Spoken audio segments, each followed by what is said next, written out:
رب اشرح لي صدري ويسر لي امري واحلل عقدة من لساني يفقهوا قولي. الحمد لله المبدئ المعيد الغني الحميد ذي العفو الواسع والعقاب الشديد، والصلاة والسلام على سيد الأنبياء خاتم النبيين سيد المرسلين شفيع المذنبين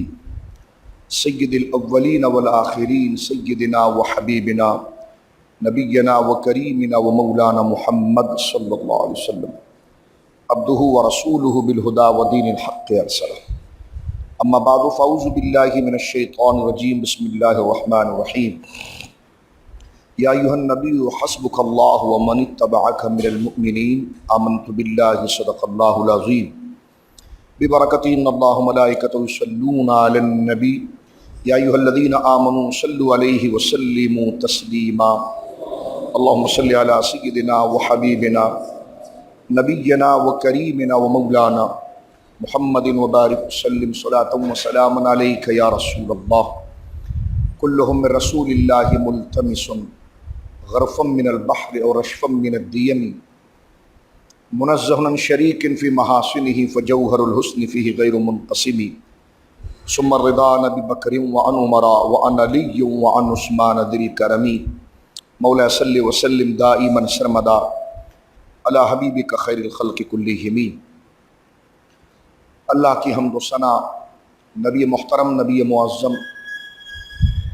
باعث تخلیق ارض و سما صلی اللہ علیہ وآلہ آلہ وصحبہ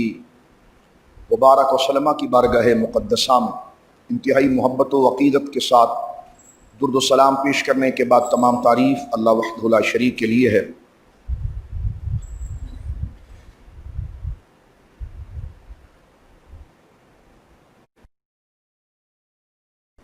محرم الحرام شریف کا یہ مقدس حرمت والا عزت والا تکریم والا مہینہ ہمارے درمیان شروع ہو چکا ہے اللہ کے فضل سے، اور اسلامی کیلنڈر کے حوالے سے یہ اسلامی مہینوں میں سب سے پہلا مہینہ ہے اور اسلامی مہینوں میں سب سے آخر مہینہ ذی الحجہ کا. لیکن اسلام کی تحریک کی جد و جہد اور اللہ کے دین کی سربلندی کی کوششیں باطل کے سامنے اور طاغوتی فکر کے سامنے حق کے نظام کے قیام کے لیے روز اول سے حق اور باطل باہم نبرد آزما رہے، اور حق کے پیروکار حق کے نفاذ کے لیے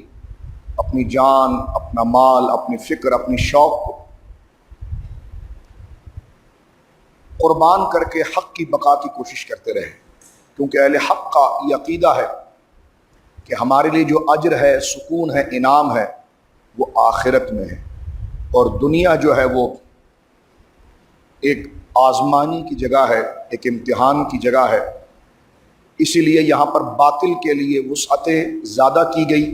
آزمائش کے طور پر، اور حق کے پیروکار کے لیے آزمائش کے طور پر اس بات کو دیکھا گیا کہ یہ باطل کی طرز پر دنیا کے حصول میں اپنی زندگی کو صرف کرتے ہیں، یا آخرت کا اجر لینے کے لیے اس دنیا کے اندر باطل اور شیطنت اور شیطانی قوتوں کے سامنے نبرد آزما ہو کر اللہ کی دین کو اور ہدایت کو قائم کرتے ہیں. جس طرح کہ حضرت اقبال نے ایک جگہ پر کہا تھا، ستیزہ کار رہا ہے ازل سے تا امروز،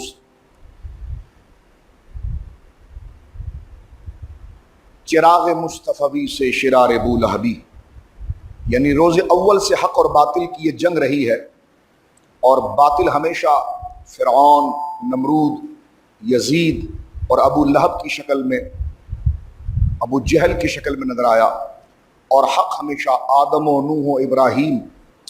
عیسیٰ و محمد الرسول اللہ علیہم الصلاۃ والسلام اور صحابہ اور اہل بیت کی مبارک شکل میں نظر آیا. ایک جگہ اقبال نے بڑی اچھی توجہ دلائی، اور وہ یہ کہتے ہیں کہ غریب و سادہ و رنگی ہے داستان حرم، غریب و سادہ و رنگی ہے داستان حرم، نہایت اس کی ہے حسین ابتدا اسماعیل۔ یعنی جو مہینہ ہم چھوڑ آئے ہیں اس میں حضرت ابراہیم علیہ السلام نے اپنے بیٹے کی قربانی دی، اور اللہ کے کہنے پر، اللہ کے حکم پر اپنی مرضی کو قربان کیا۔ اور جو اس کی ابتدا ہے اس میں حضرت امام علی مقام سیدنا امام حسین رضی اللہ تعالی عنہ کی کربلا کے دشت کے اندر اللہ کے دین اور شریعت مصطفیٰ صلی اللہ علیہ وسلم کی اصل شکل اور اصل صورت کو باقی رکھنے کے لیے یزیدی لشکر کے ساتھ اپنے رفقا اور اپنے بچوں کے ساتھ نبرد آزما ہو کر اپنی جانوں کا نذرانہ پیش کرنا، تو گویا کہ اسلام کی ابتدا بھی آزمائش اور قربانی ہے، اور اسلام کی انتہا بھی آزمائش اور قربانی ہے، کیونکہ مومن کے لیے اجر جو ہے وہ آخرت میں ہے۔ اس مہینے محرم الحرام میں یقیناً اس حوالے سے کہ یہ مہینے کی ابتدا ہے، سال کی ابتدا ہے، لیکن ہمیں یہ دنیا ایک آزمائش کی جگہ ہونے کے حوالے سے کہ مومن کے لیے دنیا قید خانہ ہے اور کافر کے لیے جنت ہے، ایک وقتی زندگی ہے، اور مومن اس زندگی کے ساتھ، اس ارادے کے ساتھ اور اس سچے عقیدے کے ساتھ اپنی زندگی گزارتا ہے کہ میں ایک محدود وقت کے لیے آیا ہوں اور اپنا کام کرنے کے لیے آیا ہوں جو رب کے احکام کا میں پابند ہوں، میں یہاں پر کام کروں گا اور قبر میں اللہ رب العالمین میرے لیے آسانی اور اجر چاہے عطا فرمائے۔ تو لہذا مومن کا مطمع نظر یعنی شوق قبر اور آخرت اللہ کی رضا اور آسانی ہوتی ہے، اور جو شیطنت ہے ان کے لیے دنیا ہی سب کچھ ہے، تو لہذا وہ اس کے حصول کے لیے حرام و حلال، رب کی رضا اور ناراضگی کی تمیز کیے بغیر وہ اس کے حصول کے پیچھے لگ جاتے ہیں۔ اور مومن یہ ہے کہ جو اجر آخرت کا چاہتا ہے تو پھر وہ دنیا میں حرام اور حلال کا فرق کرتا ہے، رب کی ناراضگی اور اس کی پسندیدگی کا فرق کرتا ہے، اور اس راہ کو اختیار کرتا ہے جو اس کے رب کو پسند ہے۔ اس محرم کی اس مہینے کی ابتدا بھی خلیفہ دوم، وہ عظیم ہستی کے جن کی موافقت میں 20 سے زیادہ قرآن کی آیتوں کا نزول ہوا، رسول اللہ صلی اللہ علیہ وسلم کی صحبت میں اللہ رب العالمین نے ان کو روحانیت اور پاکیزگی اور تقوی کا یہ مقام عطا فرمایا تھا کہ رسول کریم صلی اللہ علیہ وسلم نے خود ارشاد فرمایا کہ اللہ نے عمر کی زبان پر حق کو جاری کر دیا ہے، اور فرمایا عمر کی ہیبت اور اس کی روحانیت ایسی ہے کہ جس راستے کو یہ اختیار کر لے شیطان پھر اس راستے کو پکڑ نہیں سکتا اور گمراہی نہیں پھیلا سکتا۔ سیدنا فاروق اعظم رضی اللہ تعالی عنہ کی شہادت یکم محرم الحرام، اس پر ہم نے چند دن پہلے حضرت فاروق اعظم رضی اللہ تعالیٰ عنہ کے یوم میں تفصیلی گفتگو کی، لیکن بات کو آگے بڑھاتے ہوئے آج کا جمعہ، ظاہر سی بات ہے جمعہ ایک مسلمانوں کا اجتماعی عبادت اور اجتماعی صورت ہوتی ہے، تو اس میں ہر فرد دور دراز سے ایک جگہ سے جمع ہو جاتا ہے، تو اس میں جہاں ہماری دینی منصبی کو سمجھنا اور ایک دوسرے کو سمجھانا اور اس کو ذہنوں میں تازہ کرنا اور تجدید عہد کرنا اور پچھلی غلطیوں کی تلافی کر کے آگے کی طرف پھر تیار ہو جانا، یہ تربیت ہوتی ہے، وہاں پر اس تربیت کے لیے اپنی عمل کی پشت کو مضبوط کرنے کے لیے اور اپنے قدموں کو اسلام پر مضبوط کرنے کے لیے ان ہستیوں کا ذکر بھی لازم ہوتا ہے جس سے اسلام کو عزت ملی اور جن کے ذریعے اللہ نے اسلام کو عزت عطا فرمائی۔ اب چاہے وہ امام علی مقام رضی اللہ تعالیٰ عنہ کی ذات مبارکہ ہو یا حضرات صحابہ کرام کی قربانیاں، ذی الحجہ میں حضرت عثمان غنی رضی اللہ تعالیٰ عنہ کی ایک مظلوم شخصیت اور آپ کی شہادت، اس کو ذکر کر کے ہم نے کچھ بنیادی سبق حاصل کرنے کی کوشش کی کہ اس قوموں نے کیا غلطیاں کی تھی، اور حضرت عثمان غنی رضی اللہ تعالیٰ عنہ کی زندگی سے ہمیں ہدایت کے کیا پہلو ملتے ہیں تاکہ اس مبارک گوشوں کو اور اس مبارک روشنی کو ہم اپنی زندگیوں میں لا کر جہالت کا اور پریشانی کے اندھیرے کو ہم ختم کر سکیں۔ فاروق اعظم رضی اللہ تعالیٰ عنہ کی شہادت کے حوالے سے ایک جملہ کہہ کر میں آگے بڑھ جانا چاہتا ہوں۔ یہ مسئلہ نہ مناظرے کا ہے نہ مباحثے کا ہے، مجھے تو یہ بات نہیں سمجھ میں آئی کہ اس مسئلے کو آج کل کیوں کھڑا کر دیا گیا ہے کہ ایک محرم الحرام جو ہے وہ حضرت فاروق اعظم کی شہادت نہیں ہے۔ اس پر بڑا ایک گہرام سوشل میڈیا پر چلا ہے، ہم خیر وہ زبان تو نہیں استعمال کر سکتے، لیکن صرف بات چلی ہے تو لوگوں نے کثرت سے سوال پوچھا ہے، تو اس کی تشویش کو دور کرنے کی تفصیلی خطاب تو ہم نے کیا بھی ہے، بڑی رات کو آپ نے سماعت کیا، صرف ایک دو جملے کہہ کر آگے بڑھنا چاہتا ہوں دیکھیے اگر ایک محرم الحرام کو فرض کر لیجئے کہ حضرت فاروق اعظم رضی اللہ تعالیٰ عنہ کی شہادت کا دن نہ بھی ہو، تو اگر وہ اس دن اگر کوئی حضرت عمر رضی اللہ تعالیٰ عنہ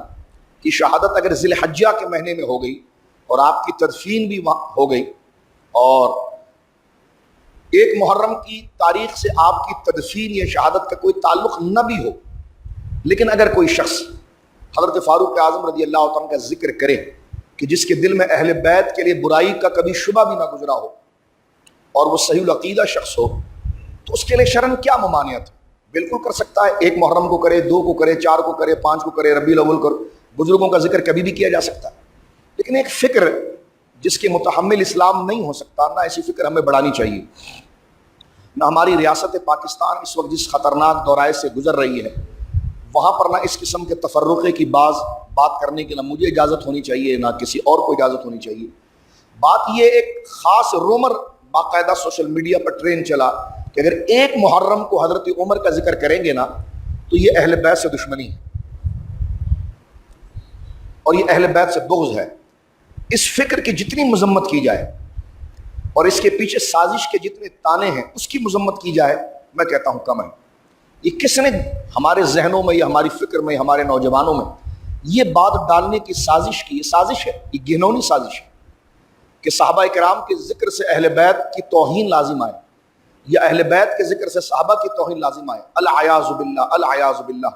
امت کے ذہن میں کبھی یہ گندا اور ناپاک خیال نہیں گزرا، اس کی کوئی حیثیت نہیں، اس سے بڑے کوئی جملے نہیں جو ممبر پر میں کوئی اور کہہ سکوں، لہذا یہ فرسودہ اور بیکار سی بات ہے۔ اگر یہ نہ بھی ہو تب بھی کرنا بالکل جائز ہے۔ قرآن کریم میں جب دونوں کا ذکر ساتھ میں کیا اور دونوں ہستیاں ہمارے لیے محبت کا اور عقیدت کا مرکز یکساں ہیں، اور اس میں جن کی درجہ بندیاں ہیں وہ خطبوں میں ذکر کر دی جاتی ہے کہ افضل البشر بعد الانبیاء ابو بکر صدیق ثم فاروق اعظم ثم عثمان ثم علی رضی اللہ عنہ اجمعین، وہ مسلم ہے، لیکن حضور علیہ الصلوۃ والسلام کے قرب میں اور ہمارے محسن اور اسلام کے مقتدا ہونے میں کوئی مسلمان اس میں فرق نہیں کر سکتا۔ جس طرح کہ امام احمد رضا سے پوچھا گیا تھا رضی اللہ تعالیٰ عنہ، پوچھا گیا تھا تو امام اعظم ابو حنیفہ اور غوث اعظم کے بارے میں، لیکن اس فکر میں اگر پوچھا گیا تو اس کو یوں ہے کہ آپ صحابہ کرام سے زیادہ محبت کرتے ہیں یا اہل بیت سے؟ تو جواب دیا گیا کہ یہ دونوں آنکھوں کی طرح ہیں۔ تو پوچھا گیا کہ اس میں سیدھی آنکھ کون سی، الٹی کون سی؟ کیونکہ آنکھیں تو 2 ہوتی ہے، تو آپ نے فرمایا کہ اس میں الٹی ہوتی نہیں، دونوں سیدھی ہیں۔ اب کوئی یہ سوال کرے، ایک بچے نے ہم سے سوال کیا کہ اس میں یہ کیا کہہ دیا کہ اس میں الٹی ہوتی نہیں، آنکھیں تو الٹی ہوتی ہے؟ تو میں نے کہا مسئلہ یہ نہیں، جب مرکز ایک ہو جائے، میں آپ کے چہرے کو دیکھ رہا ہوں اور آپ میرے چہرے کو دیکھیں، ہم دونوں کی آنکھوں کا مرکز جب ایک ہو جائے تو اس میں الٹا سیدھا نہیں رہتا، وہ سارا ہی سیدھا ہو جاتا ہے۔ میں یہ نہیں کہہ سکتا کہ میں آپ کو کس آنکھ سے دیکھ رہا ہوں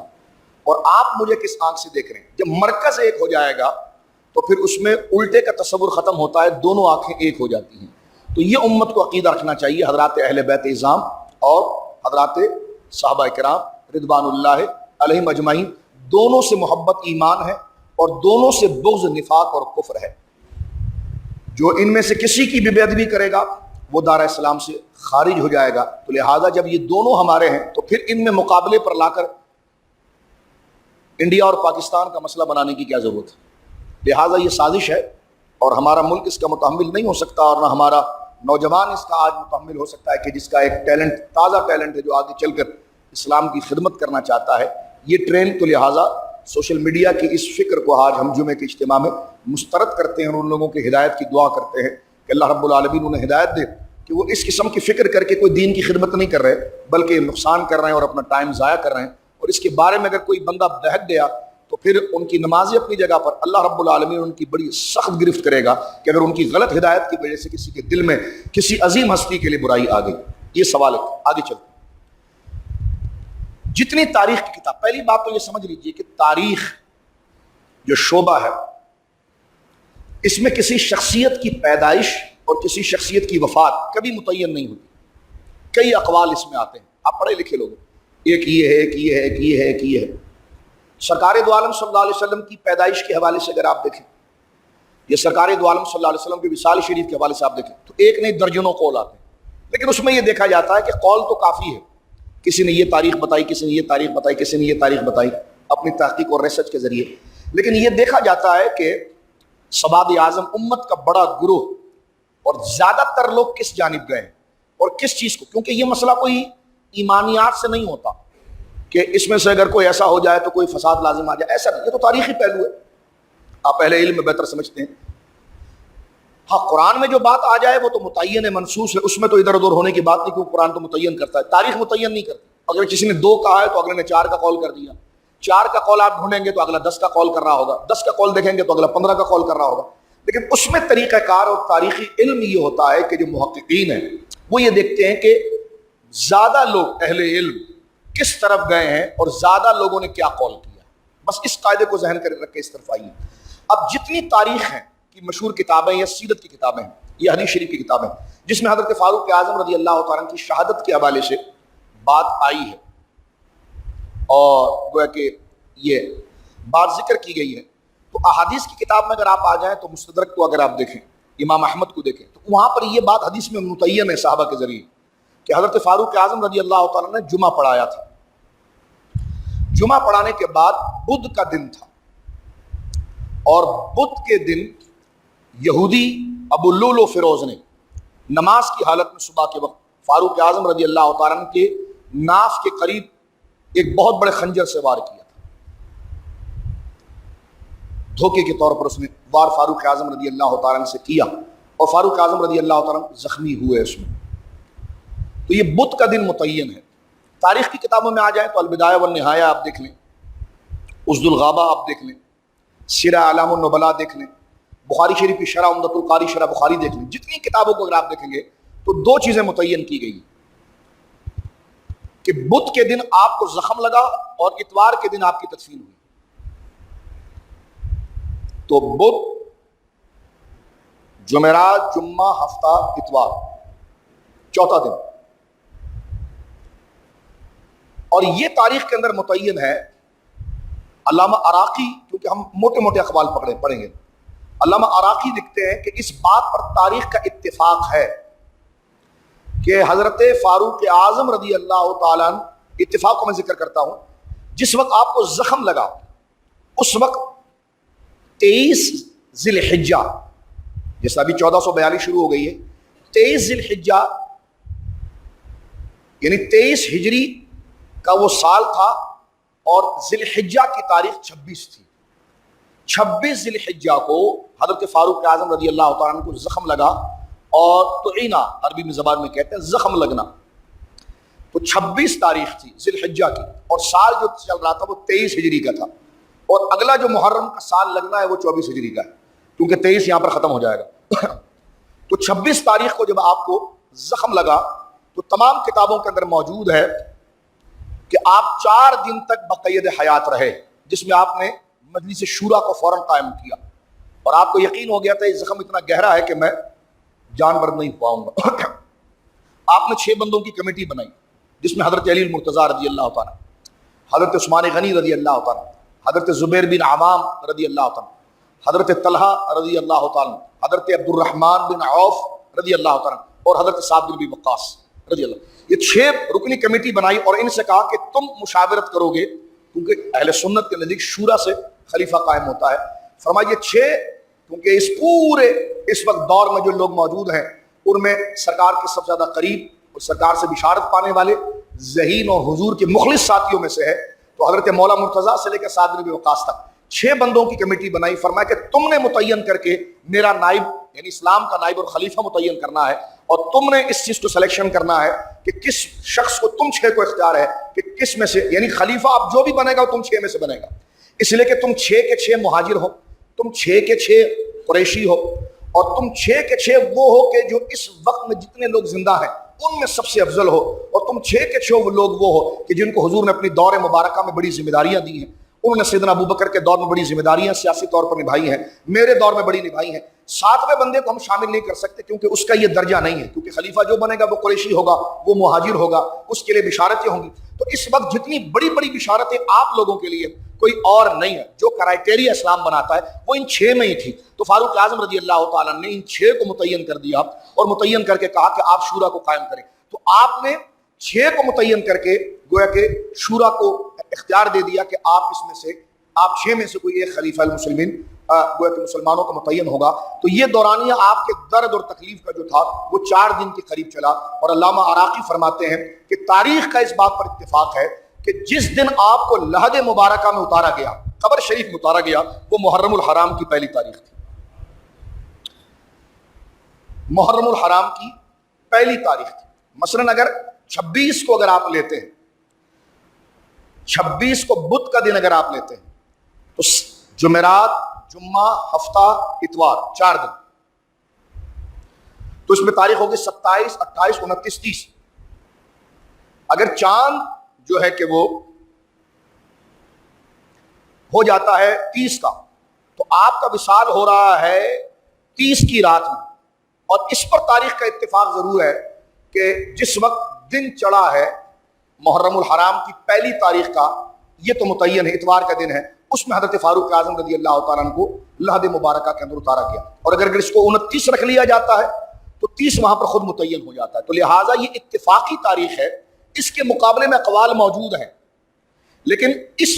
تاریخ کو زیادہ دخل دیا گیا کہ 26 کو آپ کو ضربت لگی ہے اور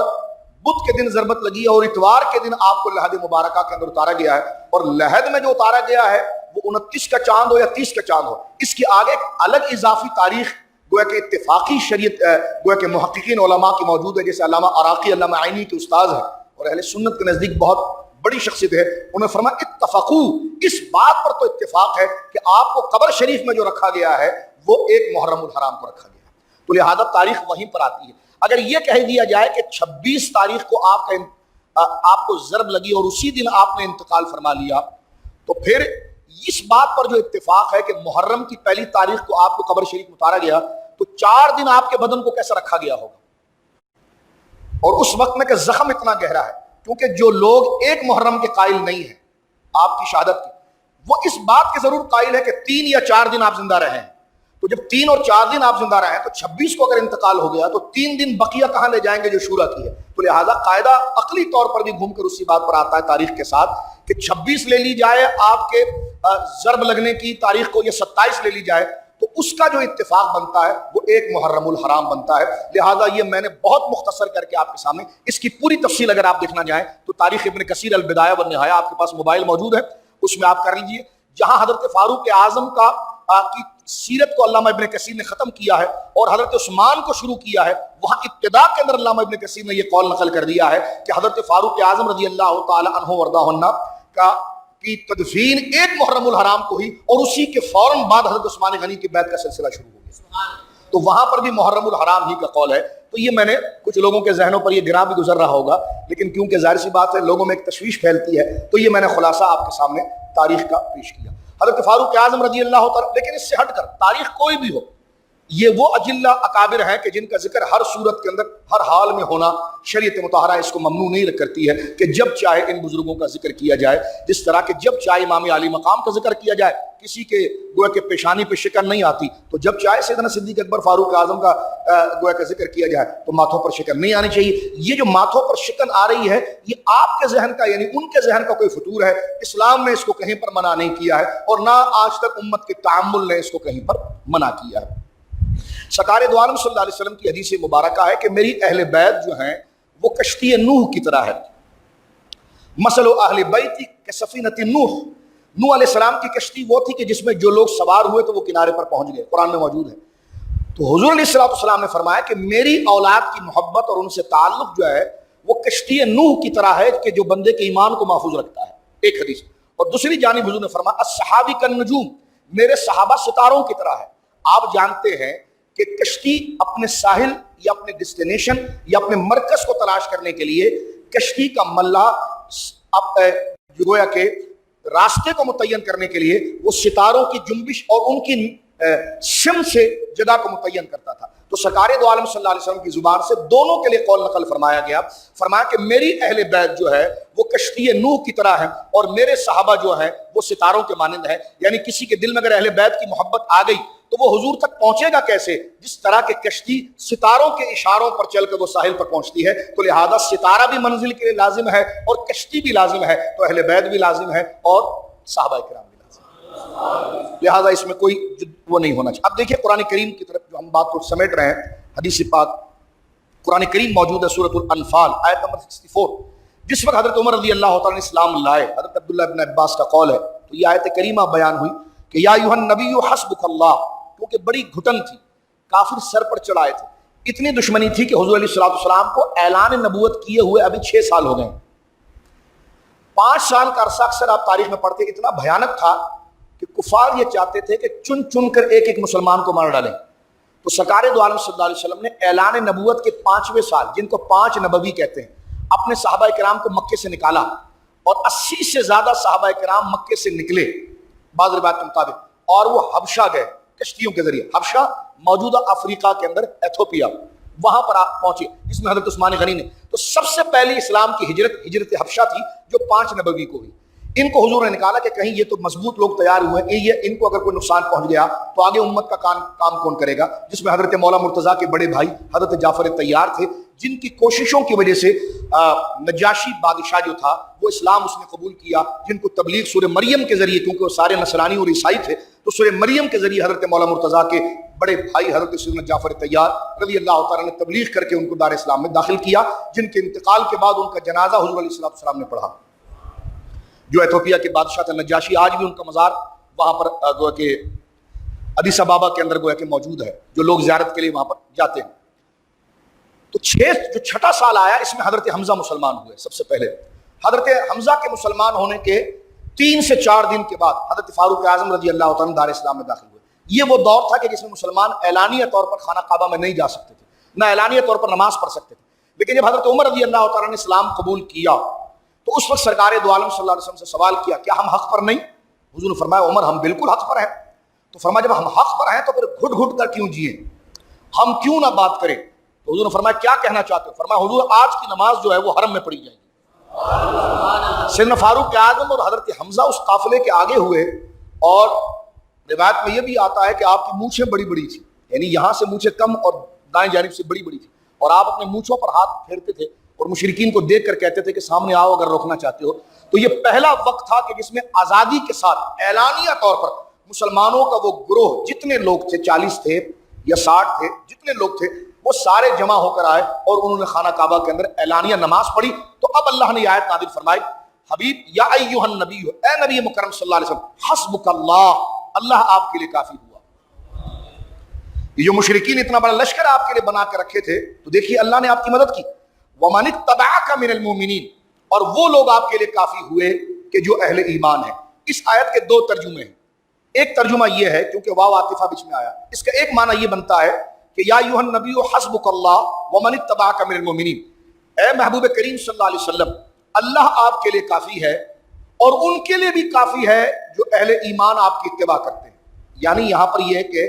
اللہ آپ کے لیے بھی کافی ہے، ومن اتبعک من المؤمنین، اور ان مسلمانوں کے لیے بھی اللہ کافی ہے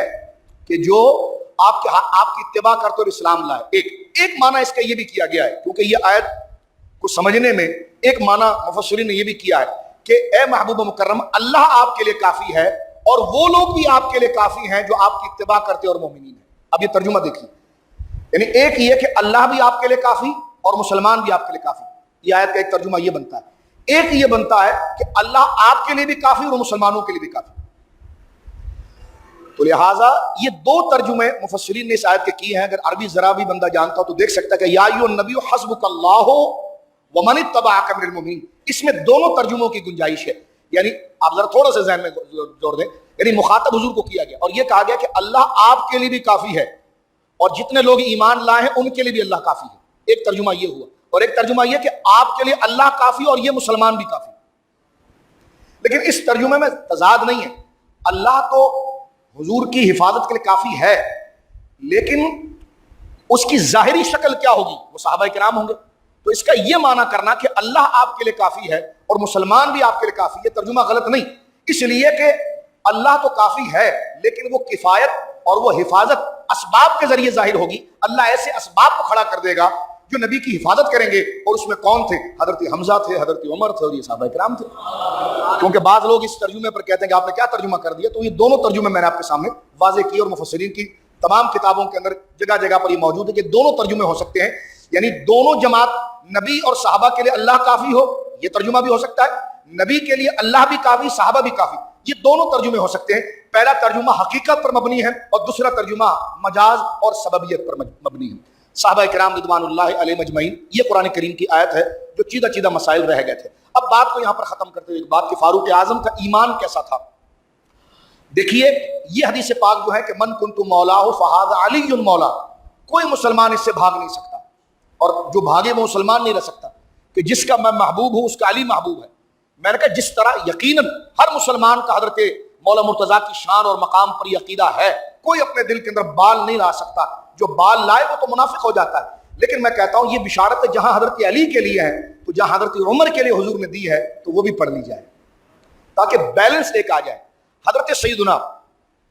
ابو ہریرہ کہتے ہیں کہ سرکار دو عالم نے امتحان لیتے ہوئے ایک بات کی، اور اس میں میں بات کو ختم کر دوں گا، آپ سمجھدار لوگ اس پر آپ سمجھیں گے۔ ایمان یقین کو کہتے ہیں کہ اللہ پر کیسا یقین، بن دیکھی چیزوں پر جتنا کامل یقین ہوگا رسول کے کہنے پر اتنا بندہ مضبوط ہوگا، جتنا ڈاماڈول ہوگا اتنا ایمان میں کمزور ہوتا چلا جائے گا۔ سرکار نے فرمایا بینما رجل یرعى غنما، ایک مثال دی، فرمایا ایک بندہ بکری چرا رہا تھا، صحابہ کو جمع کر کے حضور نے فرمایا ایک بندہ بکری چرا رہا تھا، لہو اذا جاء الذئب، یہاں تک کہ اس بکری کو شکار کرنے کے لیے بھیڑیا آ گیا۔ یہ حضور کی حدیث مبارکہ ہے جامع ترمذی شریف کی، اور حدیث نمبر ہے 3695 3695۔ حضور فرماتے ہیں بینما رجل یرعى غنما لہو اذا جاء الذئب، ایک بندہ، بکری چلانے کا زمانہ تھا، ایک بندہ بکری چرا رہا تھا کہ بھیڑیا آیا اور بھیڑیا بکری پر حملہ آور ہوا، فاخذ شاة، اس نے بکری کو پکڑ لیا، فجاء صاحبها، جو چرواہا تھا وہ آیا، فانتزعها منه، اس نے بھیڑیے کو بھگایا اور بکری کو سے چھڑا دیا، فقال الذئب، تو بھیڑیا انسان کی زبان میں بولنے لگا، کیف تصنع بها بما یوم السبع یوم لا راعی لها غیری، یعنی انتہائی عجیب بات کہ بھیڑیے نے انسان کی زبان میں اس چرواہے سے بات کی کہ آج تو نے مجھ سے شکار بچا لیا ہے، لیکن وہ دن کیسا ہوگا جب شکار پکڑا جائے گا تو بچانے والا کوئی نہیں ہوگا۔ اب کتنی عجیب بات ہے، یعنی قیامت کی طرف اشارہ کر دیا اسے، اور بات کتنی عجیب ہے کہ بھیڑیا انسانوں کے انداز میں بات کر رہا ہے اور اس کو کہہ رہا ہے کہ آج تو نے میرا دبوچا ہوا شکار میرے پنجے سے نکال دیا، لیکن ایک دن ایسا آئے گا جس دن شکار کو دبوچ لیا جائے گا تو لا راعی لہا غیری، اس کے پاس جو ہے کہ وہ کوئی اور شکار نہیں ہوگا، یا اس کا ایک معنی یہ ہے کہ ایک دن ایسا آئے گا کہ میں کسی بکری کو دبوچ لوں گا تو پھر اس بکری کو میرے پنجے سے نکالنے والا کوئی نہیں ہوگا۔ تو انسان بڑا تعجب کر گیا، تو سرکار نے صحابہ کے چہرے کو دیکھا، یعنی تعجب میں کہ ایک بھیڑیا انسان کی زبان کیسے بول رہا ہے، تو سرکار نے فرمایا آمنت بذالک، لیکن اس بات پر میں ایمان لایا ہوں کہ ایسا ہوا ہے اور ایسا ہو سکتا ہے۔ آمنت بذالک انا و ابو بکر و عمر، یعنی یقین کا درجہ دیکھیں، یعنی بڑی تعجب کی بات ہے نا کہ بھیڑیا کیسے انسان کی زبان میں بات کر رہا ہے اور یہ بحال کر رہا ہے۔ تو حضور فرمایا اس میں کوئی تعجب نہیں، یہ حقیقت ہے۔ آمنت بذالک، آمنت بذالک انا، میں اس پر ایمان لایا، ابو بکر اس پر ایمان لائے اور عمر اس پر ایمان لائے۔ تو اس سے آپ اندازہ لگائیے کہ یہ حدیث پاک نے بتایا کہ ان بزرگوں کو حضور سید عالم کی صحبت میں رہنے کی وجہ سے ایمان کی پختگی کتنی تھی۔ اور بخاری شریف کے اندر تو یہ موجود ہے کہ جب فاروق اعظم کا بدن چارپائی پر رکھا ہوا تھا تو حضرت علی نے یہ خطبہ پڑھا، بخاری شریف کے اندر موجود ہے، بخاری شریف حدیث نمبر 3685 3685۔ آپ نے حضرت عبداللہ ابن عباس سے کہا تھا کہ تجھے پتا ہے یہ کفن میں لپٹا ہوا عظیم بندہ کون ہے؟ ایک تو آپ نے یہ فرمایا کہ میں اللہ سے اگر ملنا چاہوں تو جس کی نیکیوں کا لباس پہن کر میں ملنا چاہوں وہی عمر ہے۔ سبحان اللہ، سبحان اللہ۔ اور دوسرا فاروق حضرت مولا علی نے یہ جملہ بیان فرمایا تھا کہ انی کنت کثیرا اسمع، میں نے ہمیشہ حضور کو یہ بات کہتے ہوئے سنا، یہ مولا علی کا قول ہے بخاری شریف میں کہ حضور سے میں نے یہ کہتے ہوئے سنا کہ سرکار اگر کہیں جا رہے ہوں تو کوئی پوچھے حضور آپ کہاں جا رہے ہیں، حضور کہیں سے آ رہے ہوں، کہیں پر آ رہے ہوں تو حضور سے پوچھا جائے آپ کہاں پر آ رہے ہیں، یا حضور علیہ الصلوۃ والسلام کسی طرف قصد کر رہے ہوں تو حضور سے پوچھا جائے کہ آپ کہاں جا رہے ہیں، تو سرکار نے کبھی یہ نہیں کہا، فرماتے انی کنت کثیرا اسمع، نبی صلی اللہ علیہ وسلم میں نے حضور سے ہمیشہ سنا، حضور نے کبھی یہ نہیں کہا کہ میں وہاں گیا میں وہاں آیا، اکیلا کبھی اپنا نام نہیں لیا، اس لیے کہ حضور کبھی اکیلے گئے ہی نہیں۔ حضرت مولا علی کہتے ہیں کہ انی کنت کثیرا اسمع النبی، میں نے حضور صلی اللہ علیہ وسلم سے ہمیشہ سنا تو حضور یہ کہتے ذہبت انا ابو بکر و عمر، دخلت انا ابو بکر و عمر، خرجت انا ابو بکر و عمر، میں ابو بکر عمر وہاں گئے، میں ابو بکر عمر وہاں آئے، میں ابو بکر عمر کہاں ہے؟ آج اگر کوئی کہے حضور آپ کہاں ہیں، فرمایا میں ابو بکر عمر اس گنبد کے نیچے ہیں۔ تو گویا کہ یہ معیت کا خاصہ، اس لیے علماء نے لکھا کہ ترتیب صحابیت میں یہ جو ہیں 4 خلفاء تو ہیں، لیکن ابتدائی 2 کو شیخین کہا جاتا ہے، یعنی بہت بڑے بزرگ۔ اس ترتیب کو بگاڑنے والا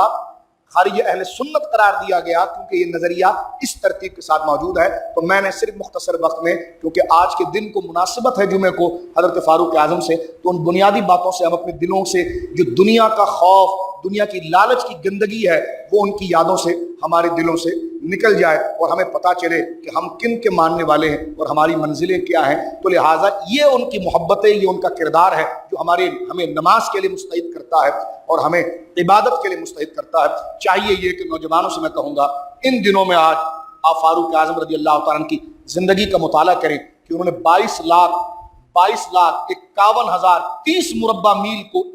10 سال میں فتح کیا۔ اور ایسا نہیں کہ کسی کی جھونپڑی اڑا کر اس پر قبضہ کر لیں، نہیں، 2 سپر پاور، رومن امپائر اور پرشین امپائر، کسرائے ایران اور قیصر روم، ان 2 اس وقت کی سپر پاور جو کئی 100 سال پرانی سیویلائزیشن تھی، اسلامی دشمن قوتیں، ایک نصرانی قوت اور ایک مجوسی قوت، ان دونوں کو گھٹنوں کے بل گرایا نہیں بلکہ مکمل ملیا میٹ کیا اور ان کے ایوانوں پر اللہ کے کلمے کو بلند کیا۔ یہ فاروق اعظم رضی اللہ تعالیٰ عنہ کا مقام تھا۔ آج 22 کروڑ مسلمان پاکستان میں ہو کر فلسطین کا کچھ نہیں کر سکتے۔ آج پوری دنیا کی آبادی 7 ارب کے قریب ہے۔ کتنے؟ 7 ارب کے قریب ہے۔ اس میں 1.5 ارب کے قریب مسلمان ہیں، لیکن آج وہ نظر اٹھانے کی بجائے بڑے بڑے جبے اور لال رومال پہن کر مال کے چکر میں ان کے پیچھے بھاگ رہے ہیں۔ فاروق اعظم نے 10 سال کے اندر بیت المقدس کو فتح بھی کیا اور ان علاقوں کو فتح کر کے جو اصل مقصد تھا دین کا، وہ آپ نے گویا کہ نافذ کیا۔ کیا کیا عمر نے؟ میں نے کہا وہ عمر نے کیا جو 14 صدیوں میں مسلمان مل کر نہ کر سکے۔ اللہ رب العالمین جل والا ہمیں صحابہ کی عزت کی توفیق دے، اہل بیت سے پیار عطا فرمائے، اور ان کے صدقے جو جنازہ ہے اللہ ان کی مغفرت کر دے، اور جو نمازی حضرات بیٹھے ہیں اللہ تمام کی نمازوں کو پورا فرمائے، قبول فرمائے۔ کشمیر کے مسلمانوں پر اللہ فاروق اعظم اور حضرت امام علی مقام سیدنا حسین کی شہادت کے صدقے اللہ رب العالمین آسانی عطا فرمائے، پاکستان کو اللہ سلامتی عطا فرمائے،